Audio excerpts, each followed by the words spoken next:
We know we can format our Excel worksheet using colours for the background, the font colour, the typeface, but they all fall under a sort of larger banner of theme. So when you go to choose a cell or number of cells, if we take our sales data 2013 as an example file, when we want to control the background colour, we click the background colour choices and we see there are a choice of theme colours or standard colours, and the same with the font, theme colour or standard colours. And you'll even find that under the typeface choices, there are theme fonts and then all fonts. The idea behind a theme is if you keep to the theme, so you keep the same typefaces that are on offer and the same colours that are on offer, you can actually switch themes and all the colours will change consistently. So we have tried to stay with the theme colours. So I change these to a sort of green from the theme choices. If I then want to change the theme, then I'll be changed to whatever colour falls into that same little slot there. Try and think of these as a set of numbers, and then each number can be swapped for a different colour when you change the theme. Now the themes that your sheet responds to are actually under the page layout ribbon, and you can see here themes, and in the drop down there are a number of themes to choose from.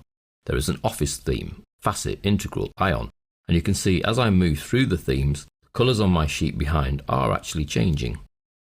And because I've stayed within the current themes choices, the colours will change to the new colour scheme.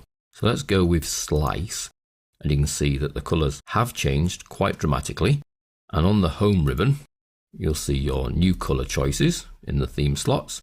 I'm still in the same position here as I was previously on the other theme, but I've now got a different colour in that slot. And the same for the font colour. I'm in this slot here, whatever colour that happens to be. The typeface has also changed for this particular theme because the theme fonts are actually Century Gothic as opposed to Calibri. So the typeface and the colours have been changed by the theme. Now within each theme, so if I go back to the page layout, you'll see you can choose a main theme. You can even browse for themes that you might have on your machine and save the current theme if you've made a few changes to it. So although you might think there are only 10 themes to choose from, and I'm currently on the slice, within the slice theme, I can then choose a subset of colours, and those subset of colours are Office, Office 27 to 2010, or grayscale, or blue, red, blue, and you can see as you move down the colours, it's affecting the sheet behind. Now this patch of colours here, if I pick yellow and orange for example, and go back to the home, that patch of colours feeds into this top line here, and then you have different tints of that same colour choice.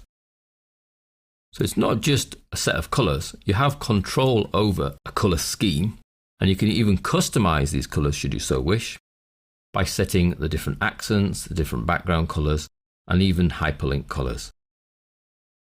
Now within your theme, you can also control the fonts by going Calibri Light, Cambria, and again, as you choose down the list, it's affecting the background. So we could change the default font for the current theme to Candara. And you can see that that affects my sheet. And on top of that, the last thing for our themes are effects. Now you can see that as you move through, nothing is actually affected because these effects affect objects. So the thing we need to do now is actually insert an object. So let's go to the Insert ribbon, Illustrations, Shapes, and we'll choose a simple rectangle and draw that over here. Now you'll find, if we go back to the page layout, and come down to the effects, and as we step through the effects, you'll see that our shape over to the right there is actually responding to the change of effect. The glossy one has the biggest change. So we go back to Office, that's the default effect for effectively new objects. So if you were then to change the theme, you see the object colour changes as well to the colour that is sat in the same colour slot on the colour scheme. So it's that consistency as you move from sheet to sheet, so things look the same colour, same typeface, same size, etc.